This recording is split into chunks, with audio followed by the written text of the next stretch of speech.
వైద్య నారాయణో హరి. వైద్యులు దేవుళ్లతో సమానం అనే అర్థం. అలాంటి వైద్యులకే రక్షణ లేకుండా పోతే, ప్రాణం పోయాల్సిన వైద్యులు ప్రాణాలు తీసుకుంటూ పోతే, అవును, మీరు వింటున్నది అక్షరాల నిజమే. మరి కొద్ది రోజుల్లో స్టెటస్కోప్ పట్టుకుని ప్రజలకు వైద్య సేవలు అందించేందుకు ట్రైనింగ్ అవుతున్న వైద్య విద్యార్థిని అత్యంత కిరాతకంగా పుట్టన పెట్టుకున్నాడు ఓ కీచకుడు. పశ్చిమ బెంగాల్ రాజధాని కోల్కతాలో జరిగిన ఈ ఘటన యావత్ దేశాన్ని కుదిపేస్తుంది. కోల్కతాలోని ఆర్జీఆర్ మెడికల్ కాలేజీలో ట్రైనీ డాక్టర్ను దారుణంగా అత్యాచారం చేసి చంపేశారు. ఈ అమానవీయ ఘటన కోల్కతాలోనే కాకుండా దేశం మొత్తం ఒక్కసారిగా దివ్యరాంతికి గురి చేసింది. హత్యకు గురైన ట్రైనీ డాక్టర్ పోస్టుమార్టం నివేదికలో నమ్మలేని భయంకర నిజాలు వెలుగులోకి వస్తున్నాయి. ఆమె ప్రైవేటు పాటలపై గాయాలు చేసి దారుణంగా చంపినట్లు పోస్టుమార్టం నివేదిక వెల్లడించింది. మృతురాలి ప్రైవేటు భాగాలలో లోతైన గాయం కనిపించిందని, బాధితురాలిని దారుణంగా ఉక్కిరిబిక్కిరి చేసి చంపేసినట్లు వైద్యులు నిర్ధారించారు. అసలు ఆ రోజున ఏం జరిగిందంటే, 2024 ఆగస్టు 9న trainee doctor RGR medical college and హాస్పిటల్లో నైట్ డ్యూటీలో ఉంది. బాధితురాలు భోజనం చేసిన తర్వాత అనంతరం విశ్రాంతి తీసుకోవడానికి చెస్ట్ డిపార్ట్మెంట్ సెమినార్ హాల్కు వెళ్ళింది. ఆ తర్వాత శవమై కనిపించింది.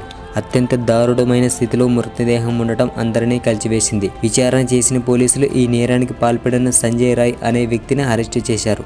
ఇప్పటికే ఈ కేసులో పలువురిని పోలీసులు విచారించారు. హత్యకు గురైన ట్రైనీ డాక్టర్ పోస్టుమార్టం నివేదికలో నమ్మలేని భయంకర నిజాలు వెలుగులోకి వస్తున్నాయి. ఆమె ప్రైవేటు పార్టీలపై గాయాలు చేసి దారుణంగా చంపినట్లు పోస్టుమార్టం నివేదిక వెల్లడించింది. మృతురాలి ప్రైవేటు భాగాలలో లోతైన గాయం కనిపించిందని, బాధితురాలిని దారుణంగా ఉక్కిరిబిక్కిరి చేసి చంపేసినట్లు వైద్యులు నిర్ధారించారు. గొంతు నిలిమి చంపడంతో ఆమె థైరాయిడ్ కార్టిలేజ్ విరిగిపోయినట్లు గుర్తించారు. ఆగస్టు 9వ తేదీ శుక్రవారం తెల్లవారుజామున 3 గంటల నుంచి 5 గంటల మధ్య హత్య జరిగినట్లు వైద్యుల పోస్టుమార్టం నివేదించింది. పోస్టుమార్టం రిపోర్టు ప్రకారం మృతురాలి ఛాతీ, పెదవులు, వేళ్లు, ఎడమ కాలికి గాయాలు ఉన్నాయి. బాధితురాలు నోరు మూసేసి కేకలు వేయకుండా నోరు, ముక్కు మూసి ఆమె తలను గోడకు లేదా నేలపై అదిమి పట్టినట్లు వైద్యులు నిర్ధారించారు. అసహజ లైంగిక చర్య, పాశవిక దాడి కారణంగా అంతర్గత అవయవాలలో లోతైన గాయం అయినట్లు గుర్తించారు. దుర్మార్గుడి దాడిని అడ్డుకునేందుకు చేసిన ప్రయత్నంలో మృతురాలు ముఖానికి గోటితో చేసిన గాయాలు ఉన్నట్లు వైద్యులు గుర్తించారు. ఆమె కళ్ళు, నోరు, అంతర్గత అవయవాల నుంచి రక్తస్రావం జరిగినట్లు పోస్టుమార్టం రిపోర్ట్ని బట్టి తెలుస్తుంది. అయితే ఆమె కళ్ళకు ఎందుకు గాయాలు అయ్యాయో నిర్ధారణ కాలేదు. హత్య అనంతరం ఆమె మృతదేహాన్ని ఆసుపత్రి సెమినార్ హాల్లో గుర్తించారు. ఈ కేసులో నిందితుడు సంజయ్ రాయ్ని అరెస్టు చేసి విచారిస్తున్నారు. ట్రైనీ డాక్టర్ హత్యపై జూనియర్ డాక్టర్లు బొగ్గమన్నారు. ఈ హత్యపై డాక్టర్లు, విద్యార్థులు ఆందోళనకు దిగారు. ఈ దారుణ ఘటనను నిరసిస్తూ దేశవ్యాప్తంగా పలు రకాల వైద్య సేవలు నిలిపివేశారు. ఆసుపత్రుల్లో వైద్యులకు భద్రత కల్పించాలని డిమాండ్ చేశారు. భద్రతకు సంబంధించిన డిమాండ్లను పరిష్కరించే వరకు తమ ఆందోళన కొనసాగిస్తామన్నారు. మెడికోల ఆందోళనతో RGR medical college and hospital దద్దరిల్లిపోయింది. దీంతో కేసును సీరియస్గా తీసుకున్న పోలీసులు 2 రోజుల్లోనే నిందితుడిని గుర్తించారు. పోలీసులు నిందితుడిని ఎలా కనిపెట్టారంటే, ట్రైనీ డాక్టర్పై అఘాయిత్యం సమయంలో నిందితుడు సంజయ్ రాయ్కి చెందిన హెడ్సెట్ పడిపోయింది. ఇది గుర్తించిన సంజయ్ ఆ ఇన్సిడెంట్ తర్వాత అక్కడి నుంచి వెళ్ళిపోయాడు. మృతదేహం బయటపడ్డాక అందరిలాగా తాను కూడా అయ్యో పాపం అంటూ సానుభూతి చూపాడు. అయితే హత్యా స్థలాన్ని నిశితంగా పరిశీలించిన పోలీసులకు హెడ్సెట్ దొరికింది. అది మృతురాలిని కాదని తేలడంతో నిందితుడిదే అయి ఉంటుందని విచారణ చేపట్టారు. సీసీటీవీ కెమెరాల ఫుటేజ్ను పరిశీలించగా ఘటనా స్థలంలో సంజయ్ కనిపించాడు. హత్యా స్థలంలో దొరికిన హెడ్సెట్ కూడా అతడిదేనని తేలడంతో సంజయ్ ఈ దారుణానికి ఒడిగట్టాడని నిర్ధారణకు వచ్చారు. పోలీసుల విచారణలో సంజయ్ నేరం అంగీకరించాడు. ట్రైనీ డాక్టర్పై దారుణానికి ఒడిగట్టిన అనంతరం నిందితుడు సంజయ్ రాయ్ ఇంటికి వచ్చి సాక్ష్యాలను నాశనం చేసేందుకు ప్రయత్నించాడు. తన దుస్తుల్ని ఉతికి పడుకున్నాడని తేలింది. అయితే నిందితుడి షూపై రక్తపు మరకలు ఉండటాన్ని పోలీసులు గుర్తించారు. ఈ కేసులో మరెవరికైనా సంబంధం ఉందా అని ఆరా తీస్తున్నారు. పోలీసుల విచారణలో అతడి గురించి విస్తుపోయే నిజాలు వెలుగులోకి వచ్చాయి. నిందితుడు బెంగాల్ పోలీస్ విభాగంలో డిజాస్టర్ మేనేజ్మెంట్ బృందంలో వాలంటీర్గా పనిచేస్తున్నాడు. పోకిరి చేష్టలతో మహిళా సహోద్యోగుల పట్ల అమర్యాదంగా ప్రవర్తించినట్లు తేలింది. విచారణలు చేసిన తప్పునకు ఎలాంటి పశ్చాత్తాపం వ్యక్తం చేయలేదని తెలిసింది. నిందితుడు తనను ఉరి తీయాలనుకుంటే తీయండి అంటూ కరకుగా చెప్పడంతో పోలీసులు సైతం ఆశ్చర్యపోతున్నారు. నిందితుడు సంజయ్ రాయ్ ఆసుపత్రిలో ఉద్యోగి కాదు. అయినా క్యాంపస్లోని భవనాల్లో తరచుగా కనిపించేవాడని పోలీసులు తెలిపారు. ట్రాఫిక్ నిర్వహణ, విపత్తులు సహా వివిధ రకాల పనుల్లో పోలీసులకు సహాయం చేయడానికి నియామకమైన కాంట్రాక్ట్ ఎంప్లాయ్ 2019లో కోల్కతా పోలీసుల డిజాస్టర్ మేనేజ్మెంట్ గ్రూప్లో వాలంటీర్గా చేరాడు. అయితే ఆ తర్వాత పోలీసు సంక్షేమ విభాగానికి మారాడు. ఆ తర్వాత ఆర్జీఆర్ మెడికల్ కాలేజ్ అండ్ హాస్పిటల్లోని పోలీసు అవుట్ పోస్ట్లో డ్యూటీ చేసేవాడు. ఇక్కడ రాయ్ పోలీసుగా చెలామణి అవుతూ అక్రమాలకు పాల్పడేవాడని పోలీసులు తెలిపారు. ఇక నిందితుడు సంజయ్ రాయ్ పర్సనల్ విషయానికి వస్తే ఎప్పటి నుంచో అతడి ప్రవర్తన చెడుగానే ఉంది. 4 పెళ్లిళ్లు చేసుకోవడానని పోలీసుల ఎంక్వైరీలు తేలింది.